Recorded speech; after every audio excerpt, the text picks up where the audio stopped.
করেছে এই সম্পর্কে কি কোনো প্রভিশন আছে?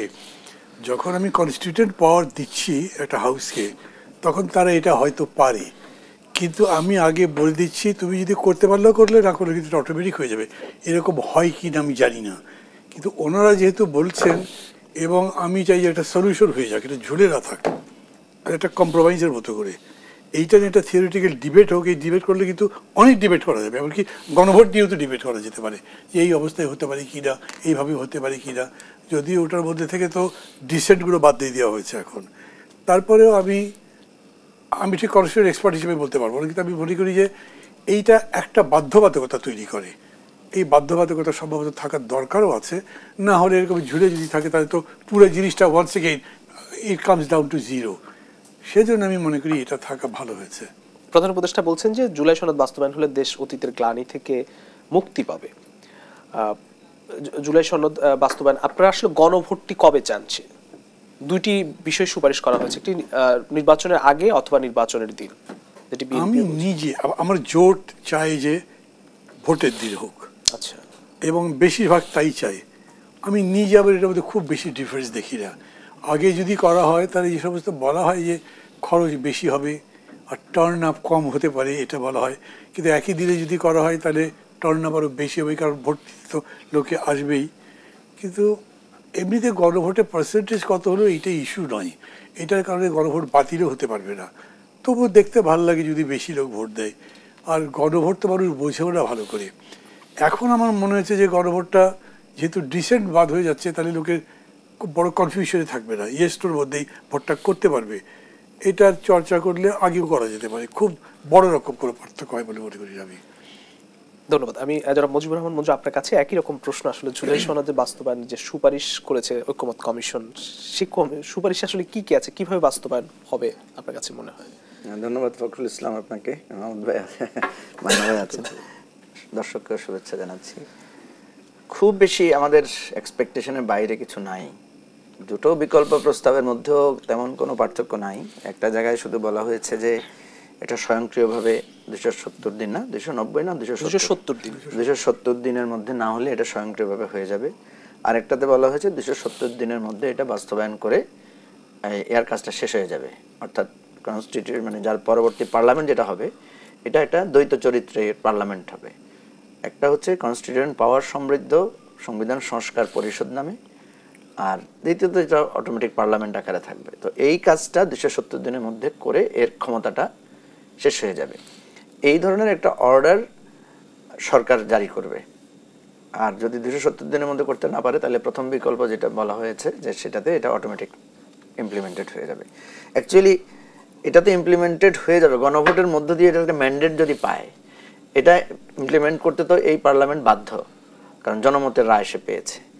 এটার জন্য 270 দিন তো লাগার কথা না, ঠিক আছে? তারপরেও যেহেতু ওইটাকে একটা কনস্টিটিউশন পাওয়ার দেওয়া হচ্ছে, তারা হয়তো এটার সাথে আর কিছু যোগও করতে পারে। যোগ কি করতে পারবে মান্না ভাই? কনস্টিটিউশন পাওয়ার থাকলে তো সে আরো নতুন করে কিছু সংস্কার সে করতে পারে এর বাইরে গিয়ে, ঠিক আছে?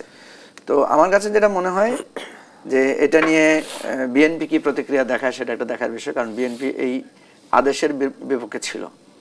বিএনপি যেটা বলছিল যে এটা একটা অধ্যাদেশ আকারে দেওয়ার জন্য। এখানে কিন্তু দুটো পার্ট, অধ্যাদেশ আকারে কিছু দেওয়া হচ্ছে আর আদেশ আকারে কিছু দেওয়া হচ্ছে। আদেশ আকারে সেগুলো দেওয়া হচ্ছে যেগুলো সাংবিধানিক বাধ্যবাধকতার সাথে রিলেটেড। তো আমার যেটা মনে হয় যে একটা ফাঁক তারা রেখেছেন, আপনার আমাদের ঐকমত্য কমিশন, তারা বলেছেন ইলেকশনটা আগেও হতে পারে, ইলেকশনের দিনও মানে সংসদ নির্বাচনের সাথে একই দিনে হতে পারে। সেটা এখন সরকারের বলে কোর্ট, তারাই নির্ধারণ করবে যে তারা কি একসাথে করবে না আগে করবে।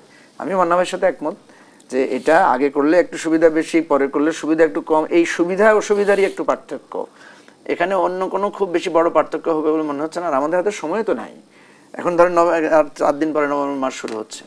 তো সুতরাং এটা নিয়ে খুব বড় ধরনের বিতর্ক না করে, তারপরে আমার কাছে মনে হয় যে রাজনৈতিক দলগুলো নানা বিতর্ক, নানা হয়তো মতামত তুলে ধরবে, কিন্তু ফাইনালি এটা প্রফেসর ইউনূস যদি এটা রিজলভ করে ফেলেন, তাহলে আমরা এই চ্যাপ্টারটা, জুলাই সনদের চ্যাপ্টারটা আমরা ক্লোজ করতে পারবো। আপনার দল আসলে কি মনে করে, মানে গণভোটটা কি জুলাই ভোটের দিন হওয়া উচিত, মানে জাতীয় সংসদ নির্বাচনের দিন হওয়া উচিত না আগে হওয়া উচিত? আমরা কিন্তু যখন মতামত দিয়েছিলাম, আমরা একই দিনে করার পক্ষে ছিলাম।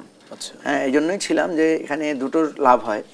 একটা হচ্ছে যে আপনার এই ভোটের খরচটা একটু বাঁচে, কিছু খরচ সাধ্য হয়। আর একটা হচ্ছে যে ইলেকশনের ডেতে হয় কি আমরা সবাই তো সবার ভোটারদেরকে আমরা মোবিলাইজ করি ভোট দিতে যাওয়ার সময়, ফলে ভোটের টার্নওভারটা বেশি হয়। সেপারেটলি ইন্ডিভিজুয়াল ডেটে হলে যেটা হয়, হয়তো সবার সে ধরনের দায় থাকে না যে আমি আর নেবো কেন, আমি সরকারের দায়িত্ব ভোটারদেরকে নেওয়ার, তারা নেবে, তো টার্নওভারটা একটু কম হতে পারে। তবে এখানে যে একটা যুক্তি এনসিপি এবং জামাত যেটা দিয়েছে সেটা হচ্ছে ইলেকশন, সংসদ নির্বাচনে সাধারণত সংঘাত হয়, গণভোটে সাধারণত সংঘাত হয় না। হ্যাঁ, তো সংসদ নির্বাচনের সংঘাতপূর্ণ হইতে পারে, হইলে দেখা যাচ্ছে বিভিন্ন জায়গায় ইলেকশন পোস্টপোন হয়ে যেতে পারে। তো ইলেকশন যদি পোস্টপোন হয় অ্যাজ ওয়েল এজ দেখা যাবে যে গণভোটটার ওই জায়গাটাও পোস্টপোন হয়ে যাবে, কারণ ব্যালট তো একই সাথে এটা দেওয়া হবে। আর যেটা জামাত একটা প্রশ্ন তুলেছিল যে একসাথে 2টা ব্যালট, এটা অবশ্য আমাদের কাছে মনে হচ্ছে এটা খুব বেশি যৌক্তিক না, কারণ একসাথে 3টা ব্যালটে ভোট দিয়ে লোকেরা অভ্যস্ত আছে। সুতরাং একটাই কনসার্ন যে ইলেকশন যদি বিভিন্ন জায়গায় মানে বন্ধ হয়ে যায় কোনো কারণে, আমরা যদি প্রত্যাশা করি না, তাহলে এখানে গণভোটটাও একই সাথে ক্ষতিগ্রস্ত হচ্ছে। এটা ছাড়া আর কোনো খুব বড় ধরনের যুক্তি আমি দেখি না, বরং টার্নওভারের পয়েন্ট অফ ভিউতে একই দিনে ইলেকশন হলে বেটার পাওয়া যাবে আমাদের। ধন্যবাদ। আমি আলোচনা ফিরতে চাই একটু বিরতি থেকে এসে। প্রিয় দর্শক, জেরা সালাম দেশ সন্ধানী ছোট্ট বিরতি, ফিরছি একটু পর, সঙ্গেই থাকুন। জামাতের সহকারী সেক্রেটারি জেনারেল গোলাম পরোয়ার বলছেন যে জুলাই সনদ অকার্যকর করতেই একই দিনে জাতীয় নির্বাচন ও গণভোটের দাবি করা হচ্ছে। কি বলবেন আসলে, মানে এই যে এখনই কিন্তু দ্বন্দ্ব শুরু হয়েছে? না, দ্বন্দ্ব এটা যে আগে থেকেই তো আছে, এই ব্যাপারে জামাত প্রথম থেকে অ্যাগ্রি তো করেনি, তারা আলাদা ডেটেই চাচ্ছে। তাদের আলাদা ডেটে চাইবার যুক্তি থাকতে পারে, তাদের মতো করে থাকতে পারে। আবার মঞ্জু তো ব্যাখ্যা কিন্তু করেছে যে কে কোন দৃষ্টিভঙ্গিতে আলাদা কিংবা একই ডেটে চাচ্ছে। কিন্তু জামাত যদি বলে যে এটা আসলে জুলাই সনদকে ব্যর্থ করে দেওয়ার জন্য এরকম একটা কাজ করা হচ্ছে, এটা বেশি হয়ে গেল। যদি সেম ডেটে হয়তো জুলাই সনদ ব্যর্থ হবার তো কিছু নাই, বড় জোর কী বলতে পারে, ভাই একই দিনে করলেন তার মানে আমি তো ম্যান্ডেট পাওয়ার আগেই ভোট দিয়ে দিলাম, তো তাতে কি আছে, আমি ম্যান্ডেটের একসাথেই তো পেয়ে যাচ্ছি, দুটো মিলে কাজ হতে পারবে না তা না। এটার মধ্যে অত বড় একটা ক্ষতির সম্ভাবনা খুঁজে বার করার প্রবণতাটা ভালো নয়। সেই অর্থে আমি মনে করি যে জামাতের এটা বুঝে শুনে বলা আমার তা মনে হচ্ছে না। জামাতকে আরও কিছু কিছু ব্যাপার দেখছি, ইসলামী শাসনের কথা বলছে, কিন্তু তাদের এন্টায়ার মুভটা পলিটিক্যাল। একটা রাজনৈতিক দল যেরকম করে আচরণ উচ্চারণ তাই করছে। যেমন পিয়ার নিয়ে তারা যেটা শুরু করেছিল, রাখতে পারলো না, পিয়ার নিয়ে এত কিছু করবার তো দরকার ছিল না। এখন তারা কিন্তু পিয়ার নিয়ে আর অত কথা বলছে না, পিয়ার না হলেও তারা এই ভোটে তো যাচ্ছে। আমি তাদের কয়েকজনকে জিজ্ঞেস করেছিলাম এরকম করে যে আপনারা তো আগে এটা এত সিরিয়াসলি বলেন টলেননি, হঠাৎ এখন হলেন কেন? তাতে বোঝা যায় যে তারা পয়েন্ট তৈরি করছে, টু মেক দেম ডিস্টিংক্ট, আমরা আলাদা, আমরা কিন্তু ওরা নই, এরকম একটা প্রবণতা আমার কাছে মনে হচ্ছে। আরেকজন হয়তো এরকম করে নাও ভাবতে পারে। বিরোধী দল হওয়ার জন্যে অথবা নিজেদেরকে বিরোধী জায়গায় নেওয়ার জন্য যে এইরকম করে আলাদা করতে হবে, এরকম আমি মনে করি না। আবার আরেকটি কোশ্চেন আসছে কি, জামাত আজকে বিএনপি নেতা জয়নাল আবদিন ফারুক বলছেন যে জামাতকে নির্বাচন বানচালের কর্মসূচি নিয়ে মাঠে না নেমে নিজেদের জনপ্রিয়তা যাচাইয়ের আহ্বান জানাচ্ছেন। কেউ কেউ বলছেন যে তারা পিয়ারের দাবি করছে নির্বাচন পেছানোর উদ্দেশ্যে, এমনটাও কিন্তু বলছেন। মানে আগে যেরকম জামাতদের একটা এক্সট্রিমেন্টের কথা বললেন, এটা হলো আর একটা এক্সট্রিমেন্ট ফ্রম বিএনপি সাইড। এটাতে জামাত, মানে আমি কিন্তু প্রথম থেকে একটা কথা বলছি, জামাত যদি এই নির্বাচন বানচাল করতে চায় তাহলে তার চাইতে রাজনৈতিক নির্বুদ্ধিতা কিছু হতে পারে না। এতগুলো বছর একটা দল হাইডিংয়ে ছিল, মানুষের সামনে আসতে পারি, তাদের কথা বলতে পারি নাই। এইবার তারা আসতে না আসতে বেশ কিছু পয়েন্ট স্কোর করে ফেলেছে। ডাকসুতে জিতলো, ইউনিভার্সিটিগুলোতে জিতলো, সেটা ছাড়াও তাদের এক ধরনের পরিচয় হয়েছে যে তারা রাজনীতিতে সৎভাবে যাওয়ার চেষ্টা করছে, বা তারা কি চায় সেটা বলতে পারছে তারা। তো তারা যদি নির্বাচন না করে তার মানে কি আবার সে অন্ধকারে যুগিতে চলে গেল, তাদের লস তো বেশি হওয়ার কথা। তো তারা নির্বাচন চাইবে না এরকম আমি প্রথম থেকে, যখন আমাদের সাথে বিএনপির সখ্যতা আছে, কিন্তু আমি তাদেরকে বলেছি আমি এই কথা বলবো না কখনো, কারণ আমি মনেই করি না এটা যে সত্যি। আলটিমেটলি দেখা যাচ্ছে নির্বাচনের পথে তো জামাত রওনা হয়ে গেছে, তারা সব ক্যান্ডিডেট দিয়েছে, প্রচার করছে, তাদের মহিলারা গ্রামে গ্রামে কাজে নেমেছে, অতখানি কাজে বিএনপিও নামেনি। তো তাহলে বানচাল করার কথা কিভাবে আসছে? এটা বলার জন্য হয়তো বলা হচ্ছে, কিন্তু মানুষ এটা দিচ্ছে না। ধন্যবাদ। আমি যারা মুজিবুর রহমান মঞ্জু, জামাত কি পিয়ারের দাবি থেকে সরে আসছে বলে মনে হয়? আরেকটি বিষয় হচ্ছে যে জুলাই সনদ অকার্যকর করতেই বিএনপি একই দিনে, মানে বিএনপির কথা বলেনি তারা, যে বলছে যারা একই দিনে গণভোট এবং জাতীয় নির্বাচন চাচ্ছে, কি বলবেন? পিয়ার নিয়ে জামাত যখন আন্দোলন করছিল তখন আমরা যখন ওই যে মানে ঐকমত্য কমিশনে আমরা যখন সাইড লাইনে বসতাম, ব্রেকে বসতাম, তখনও জামাত বলেছে যে না, আমরা উচ্চকক্ষে পিয়ার হলে আমরা সন্তুষ্ট। তার মানে আমাদের কাছে এটা জানা ছিল যে এই পিয়ার নিয়ে তারা ফিল্ডে যে আন্দোলনটা করছে, বাস্তবে তারা অত মানে রিজিড না ওইটার উপরে, যেটা নিয়ে নাহিদ ইসলাম পরে একটু তির্যক মন্তব্য করেছেন যে এটা জামাতের এক ধরনের রাজনৈতিক প্রতারণা বলেছেন। আমি এটাকে রাজনৈতিক প্রতারণা না বলে আমি বলতে পারি যে আমাদের একটা কৌশল, আমাদের একটা কৌশল নিয়েছে যে পিয়ারটা সম্পর্কে ব্যাপক আলোচনা হয়েছে। আপনারা টক শোতে গেলেই পিয়ার নিয়ে এত আলোচনা মনে হয় ইতিহাসে আর হয় নাই। তো এটা তো জামাতের একটা কৌশলগত দিক থেকে আমি মনে করি যে এটা ভালো কৌশল তাদের।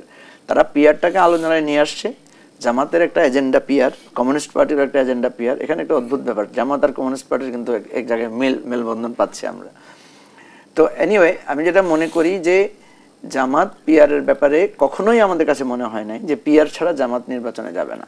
জামাত যেমনি পিয়ার করে মাঠ গরম করেছে, একইভাবে বিএনপি পিয়ার করে জামাত নির্বাচন বানচাল করতে চাচ্ছে, নির্বাচন পেছাতে যাচ্ছে, এই ধরনের কথা বলেছে।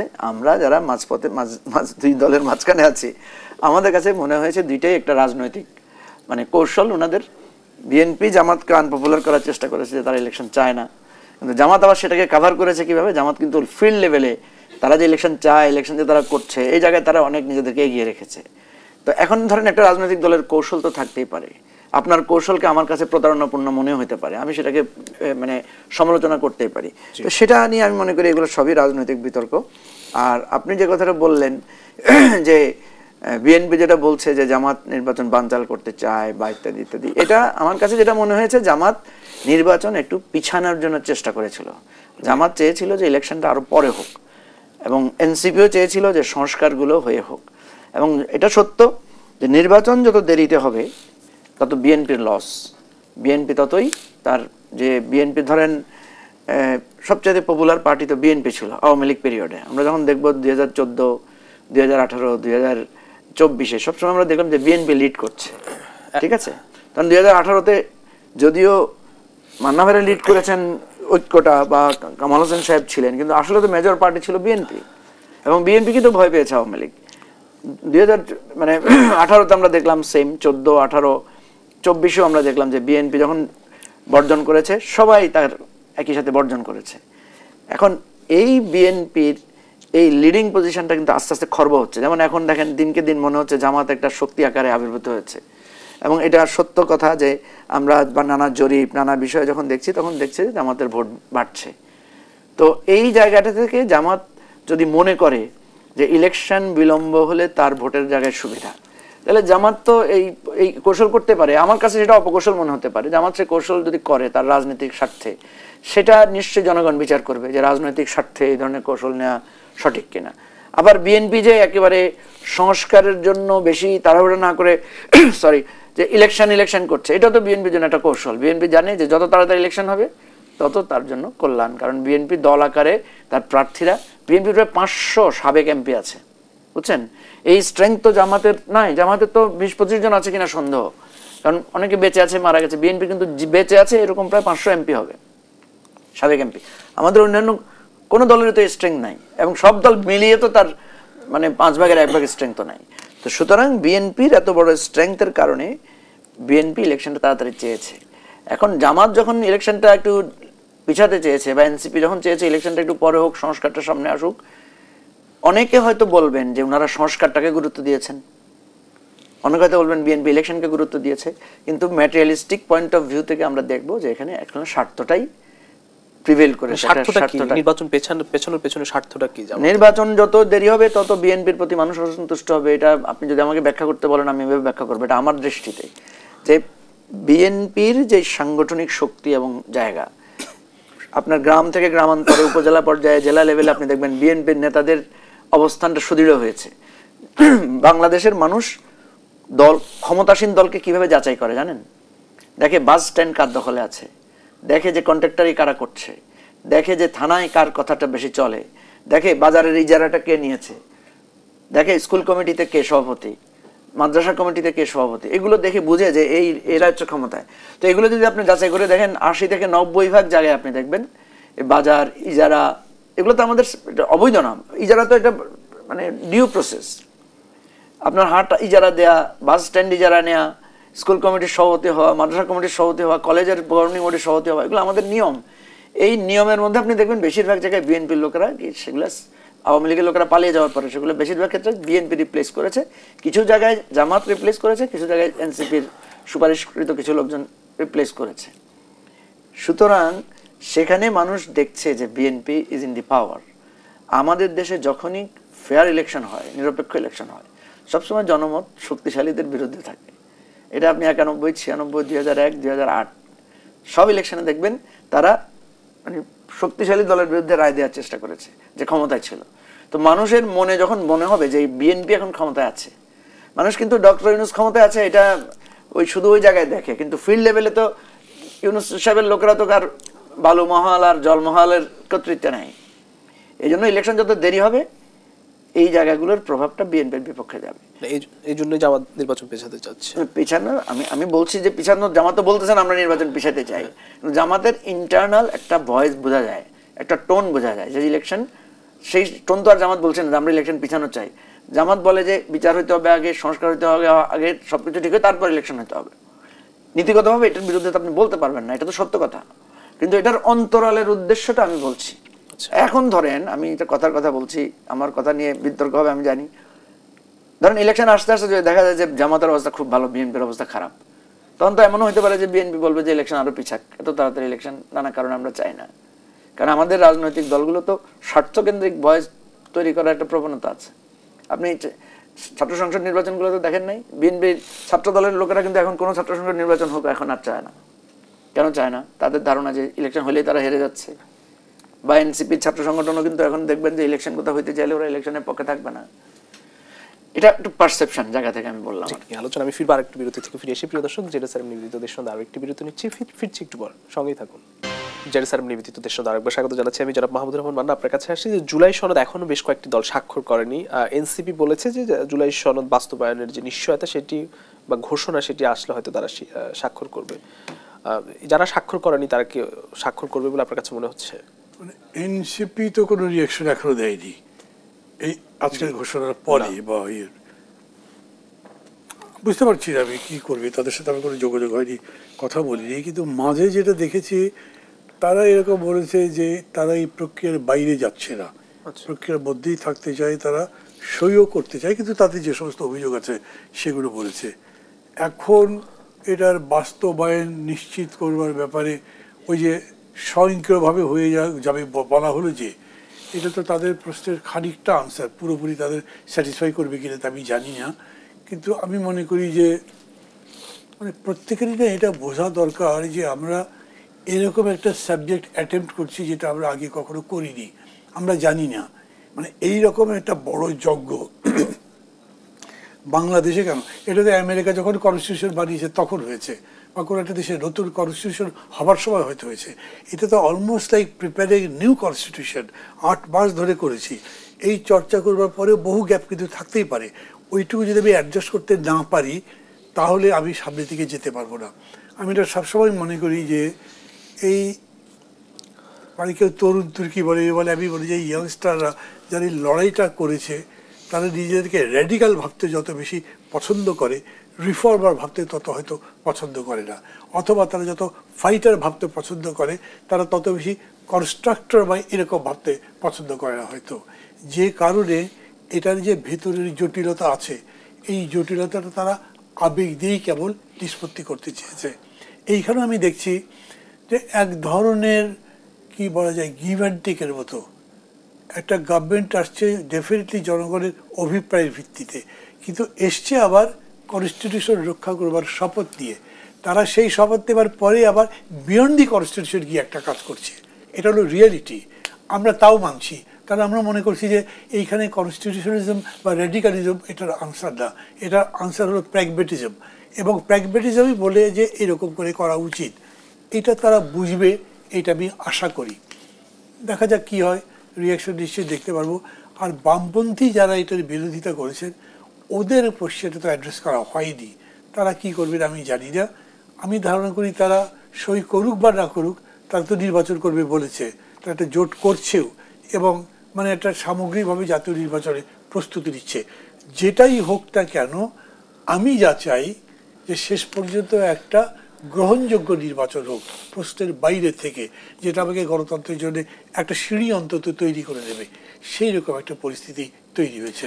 সবাই এটা মেনে নেওয়াটাই আমি মনে করি প্রায়োগিকভাবে যুক্তিসঙ্গত হবে। আবার আমি একটু জুলাই সনদ বাস্তবায়নের যে সুপারিশমালা সেটি নিয়ে যেতে চাই। সালাউদ্দিন আহমেদ বলছেন যে এই কিছু সুপারিশ দিয়ে নিষ্কৃতি পেতে চেয়েছে ঐকমত্য কমিশন। মানে লেটেস্ট রিঅ্যাকশন। জি, লেটেস্ট রিঅ্যাকশন আজকে সচিবালয়ে তিনি বলেছেন। এটা হয়তো ওনারা বলতে পারেন, কারণ ওনারা খুব স্ট্রিক্ট করেছিলেন যে ডিসেন্টগুলো যেন থাকে, এবং তাদেরকে জিজ্ঞেস করছে ডিসেন্ট মানে হয় কি, ধরেন আমরা 10 জন মিলে কথাবার্তা বলছি, 8 জন একটা একমত হয়েছি, 2 জন মিলছে না, তারা বললো আমাদের নোট অফ ডিসেন্ট আছে, তবে আপনারা এগিয়ে যেতে পারেন, মানে ইউ অ্যালাউ টু প্রসিড, আটকাচ্ছেন না। কিন্তু ওনারা বলছেন আমরা নোট অফ ডিসেন্ট দিচ্ছি, এটা কিন্তু থাকবে, ভবিষ্যতে জনগণের রায়ের উপর নির্ভর করবে আমরা কোনটা রাখবো কোনটা রাখবো না। তার মানে তারা যদি তাদের যেটা ডিসেন্ট দিলেন সেইটাতে থাকতে পারেন, তাহলে তারা মানবে না। তার মানে মূলত দ্বিমত করেছেন তারা, এটা শুধুমাত্র একটা নয় যে ডিসেন্টের ব্যাপার নয়। সেই অর্থে তারা হয়তো মনে করতে পারে এখন যেটা করা হয়েছে সরকারের কমিশন বা এই ঐকমত্য কমিশন বলি, তারা কিন্তু করেনি। ঐকমত্য কমিশন বলছি, এরা যে প্রস্তাবটা দিয়েছে তার মধ্যে ওই ডিসেন্টের জায়গা রাখে নাই, এই জন্য হতে পারে। আবার আদেশের ব্যাপারেও তাদের একটা রিজার্ভেশন ছিল, সেটাও তারা মনে করতে পারে, তার থেকে হয়তো বলেছে। কিন্তু আমি আবার মনে করি শেষ বিচারে তারা এইটা মানবে, নির্বাচন করবে, কারণ তাদের মাথার মধ্যে আছে নির্বাচন করবে, জিতবে, পার্লামেন্টের মেজরিটি থাকবে, তখন হয়তো তারা অনেক কিছু আবার তাদের মতো করে রিঅ্যারেঞ্জ করতে পারবে মনে করি। আবার শেষ প্রশ্ন হচ্ছে যে নির্বাচনের আর 3 মাস বাকি আছে, সেক্ষেত্রে আইন শৃঙ্খলা পরিস্থিতি কতটা প্রস্তুতি সরকারের দেখছেন? আজকে স্বরাষ্ট্র উপদেষ্টা বলছেন যে নির্বাচনের আগে লুট হওয়া সব অস্ত্র উদ্ধার করবেন। হ্যাঁ, আইন শৃঙ্খলা নিয়ন্ত্রণ বা রক্ষার ক্ষেত্রে প্রস্তুতি সরকার আসলে কতটা দেখছেন? মানে এই ব্যাপারে আমি প্রথম থেকে একটা কথা বলছি, আমি আজও বলছি, I am not at all satisfied. কিন্তু আমি আজকে সালাউদ্দিন সাহেবের একটা কথা দেখলাম, আমার কাছে এইটা ভালো বলেছে। উনি বলছেন যে এইবারে নিয়ম শৃঙ্খলা, ভোটের শৃঙ্খলা যাই আছে, এগুলো রক্ষা করবে জনগণ এবং রাজনৈতিক দল। কালকে প্রথম আলোর রাউন্ড টেবিলে বলছেন। আচ্ছা, হ্যাঁ দেখলাম। মানে এইটা মানে এটাই হবে কি হবে না জানি না, কিন্তু এখন এই আকাঙ্ক্ষার বাইরে আপনি কিছু করতে পারবেন না। এই পুলিশ এখন পর্যন্ত ট্রমা কাটেনি, এই পুলিশ এখন পর্যন্ত ডাইরেকশন বোঝে না। চট্টগ্রাম বিশ্ববিদ্যালয়ের একটা গোলমাল, গ্রামবাসীদের সাথে ছাত্রদের কীরকম একটা মানে বিধিকিচ্ছি অবস্থা, দুটো সাথে মারা যেতে বসছিল। তখন ইউনিভার্সিটি অথরিটি পুলিশকে চেয়েছে, পুলিশ আসেনি। পুলিশকে জিজ্ঞেস করে তারা বলছে কার পক্ষে যাব, আমরা কি করব, কাকে ধরবো, কাকে মারবো, কাকে ধরে আনবো, আমরা তো কিচ্ছু জানি না, গভর্নমেন্ট কিছু বলেনি। তো এখনও হচ্ছে বালুমহাল লুট করছে কে, সবাই কিন্তু মিলে, তখন নীল সাদা লাল কিচ্ছু নেই একসাথে। এইখানেও যখন এরকম হবে যে আপনার বাড়ি যেইখানে আপনার শক্তি, আপনি ব্যালট বাক্সে নিয়ে গেছেন, ও দেখছে যে আমি যদি আপনাকে অ্যারেস্ট করি আপনি কালকে ক্ষমতায় যাবেন, তখন আবার কি অবস্থা হবে, ও তো যাবে না। এই অবস্থাটা আছে। অতএব রেসপন্সিবিলিটি প্রধানত আমি মনে করি বিএনপির, তার সাথে আমি মনে করি বড় দল, মানে আমি জামাতকেও বলছি, যাতে এই নির্বাচনটা ভালোভাবে হয় তাকে করতে হবে। এবং মানুষও না এমন জায়গায় আসছে এককভাবে যে খালি সরকারকে দায়ী করবে, মানুষ এখন সরকারকে দায়ী করতে চায় না। বিকজ এই যে মঞ্জু বললো সরকার যে আছে এরকম তো মনে করছে না, সরকার তো নাই, 3.5 মাস পরে এই সরকার খুঁজেই তো পাওয়া যাবে না। তো কি করবে তারা, এই পার্টিগুলোকেই ধরবে, পার্টিগুলো এই দায়টা বুঝে কাজ করতে পারলে তাহলে ইলেকশনটা ভালো হবে। অসংখ্য ধন্যবাদ জনাব মুজিবুর রহমান মঞ্জু। আপনার কাছেও একই রকম বিষয় যে এবার আইন শৃঙ্খলা যেটি জনাব সালাউদ্দিন আহমেদ বলছেন যে জনগণই রক্ষা করবে, আইন শৃঙ্খলা বাহিনীর মোরাল অবস্থা যে জায়গাটিতে আছে, আপনি কি তাই মনে করেন? না, এছাড়া তো উপায় নাই। কারণ মান্না ভাই তো একটু বললেনই, মান্না ভাই এই উদাহরণটা খুব স্ট্রংলি দেন, এবং আমি আরও কিছু যোগ করি এর সাথে। আপনি এখন পর্যন্ত কোথাও দেখেছেন যে বিএনপি জামাতের মারামারি হয়েছে, সেখানে বিএনপির লোককে বা জামাতের লোককে অ্যারেস্ট করেছে পুলিশ, দেখেছেন? কোথাও দেখেন না কিন্তু। বা এনসিপি নিজেরা মারামারি করেছে, বা বিএনপি নিজেরা মারামারি করেছে, এরপরে কাউকে অ্যারেস্ট করা হয়েছে, খুব বেশি নিউজ আপনি পাবেন না খুঁজলে। তার মানে কি? তার মানে হচ্ছে পুলিশের মোরাল এত উইক, পুলিশ চিন্তা করতেছে আমি এখন কাকে ধরবো। মুক্তিযুদ্ধের পরপরও কিন্তু এই ধরনের ঘটনা ঘটেছে। মুক্তিযুদ্ধদের মধ্যে তো ভালো মানুষের মধ্যে তো 2-4টা খারাপ লোক ছিলই, কিন্তু যখনই কোনো একটা মুক্তিযোদ্ধা দেখা গেলো যে একটা ঘটনা ঘটেছে, কে তাকে অ্যারেস্ট করবে? তিনি তো অথরিটি। এখন এই ধরনের অন্তর্বর্তীকালীন সরকারের সময় যেটা সমস্যা হয় বিপ্লবোত্তক, দেখেন আমরা বারবার এটাকে তুলনা করি কেয়ারটেকার সরকারের সাথে। কেয়ারটেকার সরকার এটা কিন্তু একই রকম না। কেয়ারটেকার সরকারের কর্তৃত্ব অনেক বেশি ছিল। এই সরকার কর্তৃত্ব নিতে পারত, সবচেয়ে বেশি কর্তৃত্বশীল সরকার এটা হতে পারত, মানে মানবিক কর্তৃত্বশীল আমি যদি বলি, কিন্তু সে হয় নাই। না হওয়ার কারণে দেখা গেছে এই সরকার কখনো বিএনপিকে তুষ্ট করে, কখনো জামাতকে তুষ্ট করে, কখনো এনসিপির কাছে সে সারেন্ডার করে। হ্যাঁ, এই জাতীয় ভাবে সরকারের এই পজিশন যদি মৌলিক জায়গায় যদি এটা থাকে, এটার ইম্প্যাক্ট পুলিশের উপর পড়বে, এবং সেটাই হয়েছে। আমি মনে করি পুলিশের পক্ষে এই ইলেকশনে খুব স্ট্রংলি আইন শৃঙ্খলা রক্ষা করা সম্ভব না। কিন্তু সালাউদ্দিন ভাই যেটা বলেছেন, এগুলো হচ্ছে এক ধরনের, আমরা খুব বলি না আমরা ঐক্য চাই, আমরা জনগণই রক্ষা করবে, এই ধরনের সুন্দর কথা তো আমরা বলি, কিন্তু এটার স্পেসিফিক অ্যাপ্লিকেশন কি? আমরা তো দেখছি সারাক্ষণই ওনারা একজন আরেকজনকে খুব খোঁচা মেরে কথা বলছেন। এটার স্পেসিফিক অ্যাপ্লিকেশনের একটা প্রস্তাব আমরা আইজি সাহেবকে, আমরা চিফ ইলেকশন কমিশনারকে এবং আমরা বেশ কয়েকজন উপদেষ্টাকে দিয়েছি। আমরা বলেছি ইলেকশনের সময়ে আপনার আমাদের যে জেনজি মানে জুম জেনারেশন যেটা আছে, যেটা ধরেন এখনো ভোটার হয় নাই কিন্তু কলেজে বা স্কুলে পড়ে, 9-10-এ বা ইন্টারমিডিয়েট ফার্স্ট ইয়ারে পড়ে, সেকেন্ড ইয়ারে পড়ে, যারা ভোটার হয় নাই, এই জেনারেশনকে আপনি যদি ভলান্টিয়ার আকারে রিক্রুট করতে পারেন, কারণ এদের মধ্যে কিছুটা নিউট্রাল মাইন্ড আছে, এবং এরা কিন্তু আমাদের কিশোর ওই যে নিরাপদ সড়ক আন্দোলন থেকে শুরু করে বিভিন্ন জায়গায় এরা এখনো আপনি দেখবেন কোথায় আগুন লাগলে এরা কিন্তু রোড ট্রাফিকের ব্যবস্থাটা স্বয়ংক্রিয়ভাবে নিয়ে নেয়। এটাই পারে এবারের ইলেকশনটাকে ফ্রি অ্যান্ড ফেয়ার করতে। আদার দেন পলিটিক্যাল পার্টি মুখে বলবে এক কথা, বাস্তবে এটা করবে না। আমার হাতে 1 মিনিট সময় আছে, আমি একটু সালাউদ্দিন আহমেদ যে কথাটি আজকে বলেছেন যে ঐকমত্য কমিশন কিছু সুপারিশ দিয়ে নিষ্কৃতি পেতে চেয়েছে, আপনি কি তাই মনে করেন? এটা আমি মনে করি না। আমি মনে করি ঐকমত্য কমিশন যথেষ্ট পরিশ্রম করেছে, যথেষ্ট ধৈর্যের পরিচয় দিয়েছে, এবং আমরা মাঝে মাঝে ওনাদের উপর বিরক্ত হয়েছি যে এত আর কত ইয়ে করবে। আমি এটা মনে করি না। সালাউদ্দিন ভাইয়ের কথার সাথে আমি বিনয়ের সাথে দ্বিমত করি।